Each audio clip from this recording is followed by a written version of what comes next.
Top quality और consistent performance के लिए सिर्फ सिल्वर पंप्स। टॉप क्वालिटी और कंसिस्टेंट परफॉर्मेंस के लिए सिर्फ सिल्वर पंप्स, नाम याद रखना। आपण पाहतोय की जैसलमेर स्थानकावर ज्या गाड्या थांबल्या होत्या त्या आता सुरू झालेल्या आहेत। काल संध्याकाळपासून पंजाब आणि त्यासोबतच दिल्लीला जाणाऱ्या ज्या गाड्या अडकल्या होत्या त्या गाड्या आता सुरू करण्यात आलेल्या आहेत। जे प्रवासी या ठिकाणी अडकले होते त्यांच्यासाठी अत्यंत दिलासा देणारी ही बाब म्हणावी लागेल। मी सध्या जैसलमेर स्थानकावर आहे। या ठिकाणची ही सगळी दृश्य पाहू शकता।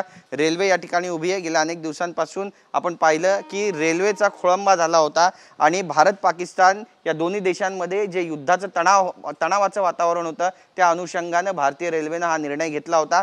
सगळ्या रेल्वे ज्या आहेत त्या जैसलमेर स्थानकावर थांबवण्याचा हा महत्त्वाचा निर्णय घेण्यात आला होता। मात्र काल आपण पाहिलं की संध्याकाळी या ठिकाणाहून ज्या गाड्या आहेत त्या सोडण्यात आल्या। आपण पाहतोय जोधपूर, साबरमती आणि त्यासोबतच जैसलमेरच्या दिशेने पंजाब आणि दिल्लीकडे, हरियाणाकडे जाणाऱ्या ज्या गाड्या आहेत त्या सुद्धा आता सुरू झाल्याची माहिती आहे आणि नियमित वेळेनुसार या गाड्या सुरू करण्यात आलेल्या आहे। पण तरी देखील आपण पाहतोय की रेल्वे स्थानकांवर शुकशुकाट आहे। लोक यायला तयार नाही आहेत।